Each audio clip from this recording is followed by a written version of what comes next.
शिव महापुराण की कथा कहती है रविवार को अगर लोटा भरकर शिव को समर्पित करा जाता है तो घर में तेज लक्ष्मी प्राप्त होती है। क्या मिलती है? तेज लक्ष्मी।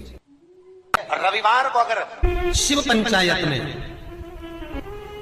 गुड़, चावल, लाल फूल और लाल मिर्ची के 11 दाने पानी के कलश में तांबे के लोटे में लेकर हाथ को ऊंचा कर नेत्र, नासिका, वक्षस्थल के सम्मुख में जो सूर्य नारायण को अर्घ देता है, जल चढ़ाता है, और जो सूर्य को अर्घ रविवार के दिन दे देता है, अगले रविवार तक पैसे की आवक आना प्रारंभ हो जाती है।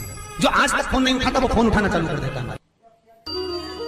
अगर कोई बड़ी बीमारी है, कोई बात आपको शंकर भगवान से कहना है तो रविवार के दिन जब सूर्य को अर्घ देंगे तो वही कलश रख देंगे अर्घ दिया हुआ, फिर उसको आपको धोना नहीं है। दूसरे दिन सोमवार का दिन पड़ेगा, फिर जल भर लो उसी कलश में, सूर्य नारायण को अर्घ देकर वही कलश से वापिस जल भरकर शंकर जी के मंदिर में ले जाकर जल को चढ़ाना प्रारंभ कर दीजिए। आपको स्वयं बड़ी रोग, बड़ी बीमारी में भी आराम लगना प्रारंभ हो जाएगा। आप कहो। अब एक बात सावधानी से सुनिएगा, शायद शिव महापुराण के माध्यम से अभी तक ये बात सामने नहीं आई, पर शिव पंचायत कथा में आ रही है तो सावधानी से सुनना।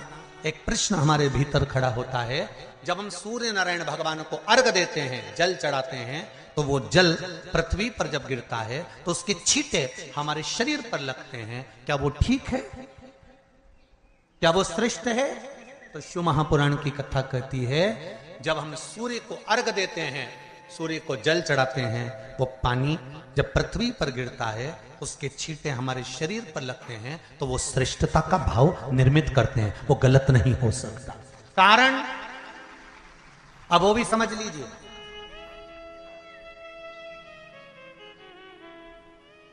अब सूर्य नारायण भगवान को आप जल चढ़ा रहे हो तो छींटे नहीं लगे, उसके लिए क्या स्टूल पे चढ़ के चढ़ाओगे कि कुर्सी पे चढ़ के चढ़ाओगे? अरे बोलो तो सही। अब कई लोगों के दिमाग में यह बात भरा गई कि हम भगवान को जल चढ़ाते हैं, वो हमारे शरीर में छींटे लगते हैं, जमीन पे से पानी गिरता है, वो हमारे शरीर को छींटे लगते हैं, भगवान को अच्छा नहीं लगता होगा। कौन ने कहा? पहले तो उसको पकड़ के ला। मेरे राम जी महाराज, मेरे भगवान कृष्ण, बड़े बड़े संत, साधु, सन्यासी, तपस्वी, साधक, उपासक जितने भी हुए, जिन्होंने सूर्य की आराधना करी, इन्होंने टेबल पे चढ़कर या कुर्सी पे चढ़कर जल नहीं चढ़ाया, इन्होंने पृथ्वी पर खड़े होकर ही, क्योंकि पृथ्वी तत्व के देव हैं शिव।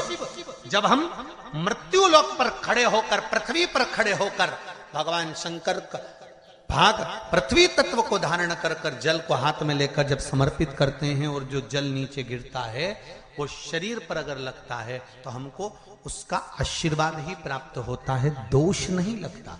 पर लोगों ने इसको विपरीत कर दिया। कि कौन ने विपरीत करा? कई लोगों ने इसको विपरीत कर दिया। कौन ने विपरीत करा? तो जो दूसरे धर्म के लोग होते हैं, जिनको हिंदू धर्म से नफरत होती है और जो हिंदू धर्म की पूजन, सेवा, अर्चना को समाप्त करना चाहते हैं, वो धीरे धीरे धीरे धीरे कहने लगे कि सूर्य को जल चढ़ाओगे तो शरीर में लगेगा, शरीर में लगेगा तो दोष लगेगा। इसको कह कहकर घर घर में सूर्य को जल चढ़ाना लोगों ने बंद कर दिया कि आप जल चढ़ाएंगे तो दोष लगेगा, शरीर पे छींटा लगेगा, शरीर को ऐसा लगेगा। ये दोष नहीं है। कितनी सुंदर बात है महाराज। सूर्य नारायण भगवान को जब जल चढ़ाया जाता है, हाथ सिर से 8 इंच की दूरी पर होना चाहिए। जम के बोलिए, सिर से कितना ऊंचा होना चाहिए? 8 इंच ऊपर अपना हाथ होना चाहिए मस्तक से सूर्य को जल चढ़ाते समय। और ना चांदी का, ना स्टील का, ना लोहे का, ना प्लास्टिक का, ना कांच का, ना सोने का कोई बर्तन, ना कांसे का, ना एल्युमिनियम का, ना पीतल का, केवल एक पात्र होना चाहिए, वो है तांबे का। काय का पात्र होना चाहिए? तांबे का पात्र।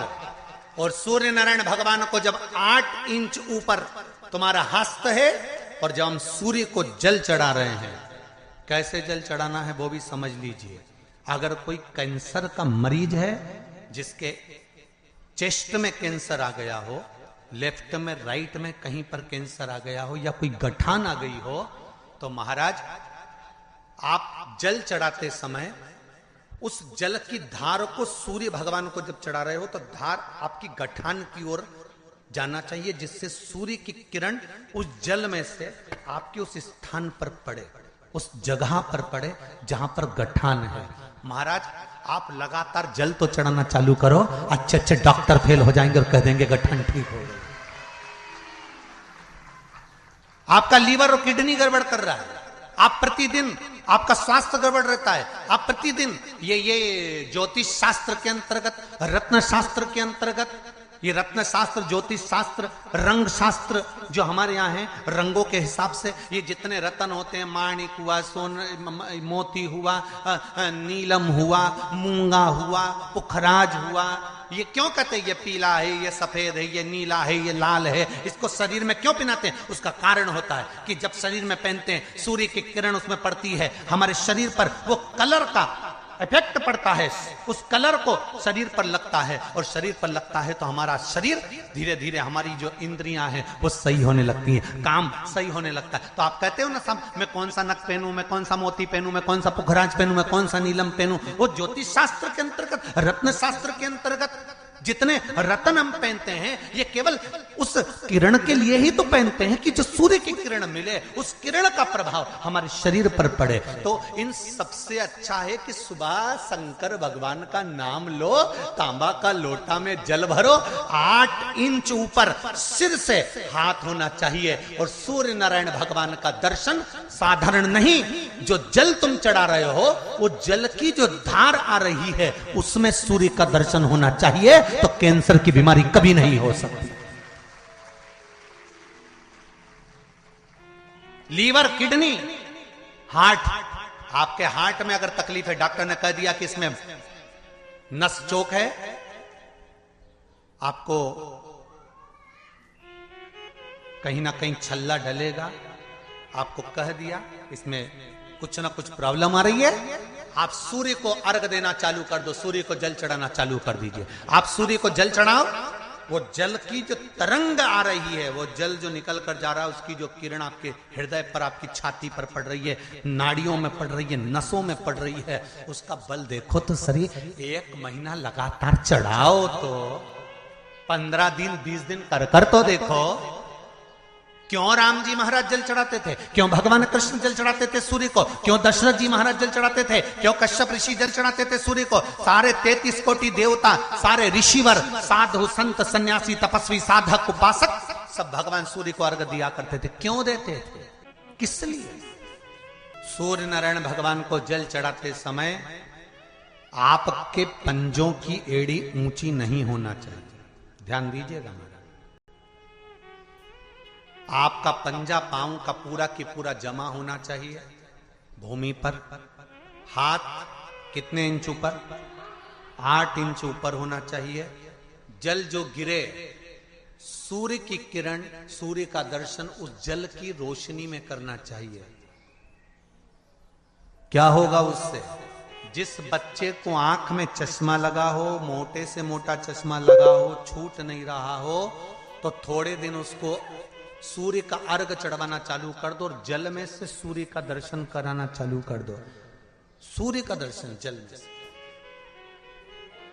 2 महीना 2.5 महीना बहुत है, आंख की रोशनी बढ़ जाएगी, चश्मा हट जाएगा। आप कर देखिए। अब एक प्रश्न और खड़ा होता है सूर्य को अर्घ देने का। गुरुजी, पंचदेव पंचायत में सूर्य नारायण भगवान शंकर की पंचायत में हैं।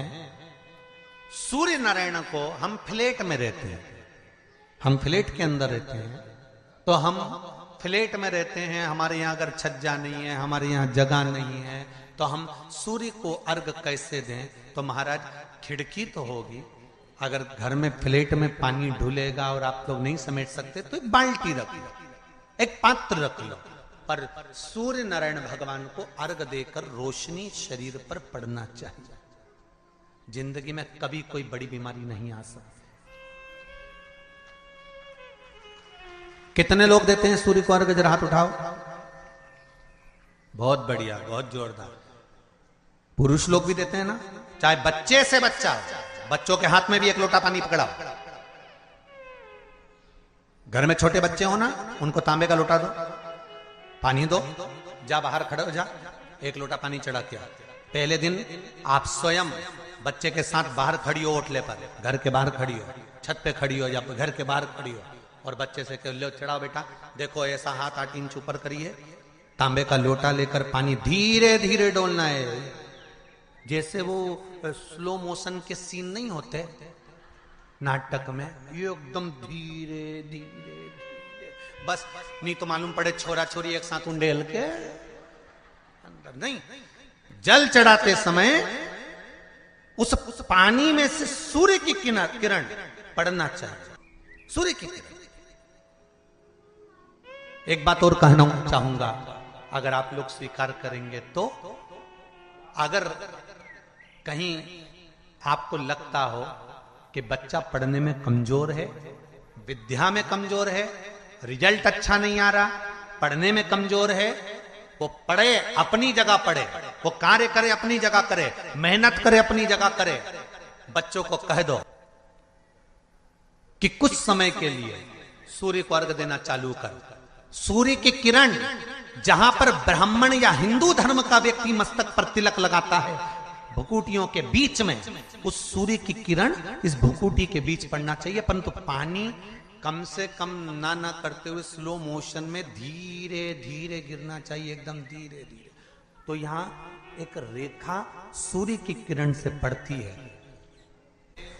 सूर्य नारायण भगवान को स्टील के लोटे से या चांदी के लोटे से या पीतल के लोटे से या प्लास्टिक के लोटे से या कांच के बर्तन से जल चढ़ाने से आयु छिन्न होती है। क्या समाप्त होती है? आयु। और सूर्य नारायण भगवान को अगर तांबे के लोटे से जल दिया जाता है तो आयु की वृद्धि होती है, और दिन भर में अगर कोई काम अटकने वाला है तो वो काम का रास्ता खुल जाता है और शरीर की बीमारी समाप्त हो जाती है। शरीर की बीमारी समाप्त हो जाती है। एक नियम बना लो कि हमारे शरीर को, क्योंकि दिन भर हम दुकान पे बैठे रहते हैं, नौकरी में लगे रहते हैं, सर्विस में लगे रहते हैं, अगर मुंबई, पूना, चेन्नई, मद्रास आदि का अधिक बड़ी बड़ी सिटियों में लोग रहते हैं तो उनको ऑफिस जाना पड़ता है, सवेरे से जल्दी उठते हैं, काम करते हैं, दिन भर ऑफिस में लगे रहते हैं। व्यापार करने वाला व्यक्ति व्यापार करता रहता है, नौकरी करने वाला व्यक्ति नौकरी करता रहता है, धंधा करने वाला व्यक्ति धंधा करता रहता है, ठेला चलाने वाला, गाड़ी चलाने वाला गाड़ी चलाता रहता है। घर की माताओं को एक नियम चालू कर देना चाहिए। क्या नियम? क्योंकि जान है तो जहान है। बोलो सही है कि गलत है? शरीर में रोग आ गया, बीमारी आ गई, और तुमने 5 लाख रुपए महीना भी कमाया, मान लो, एक सरल भाषा में समझ लो, 5 लाख रुपए महीना तुम कमा रहे हो, 4 लाख रुपए महीना तुम कमा रहे हो, और शरीर में बीमारी आ गई। अब वो 5 लाख रुपए तुम्हारे कमाए हुए किसी काम के हैं क्या? हॉस्पिटल में जाओगे, दवाई में, गोली में, जांचों में वो समाप्त होते चले जाएगा। तुमने कमाया किसके लिए था? अपने बच्चों के लिए। मेहनत किसके लिए करी? अपने बच्चों के लिए। परिश्रम किसके लिए करा? आगे बढ़ने के लिए। और मालूम पड़ा कि तुम बीमार पड़ गए, जितना तुमने कमा कर जोड़ा था वो सब तुम्हारी बीमारी में लग गया। तो ऐसा कमाना कोई फायदे का है क्या? कमाओ, दिल से कमाओ, जितनी तुम्हारी कैपेसिटी है उससे दुगना कमाओ, पर उसके साथ एक काम चालू करो कि तुम अंतिम क्षण तक, जब मौत तुम्हारे दरवाजे पर आए, तुम्हारी उम्र जब पूरी हो, तब तक भी तुम बीमार नहीं पड़ो।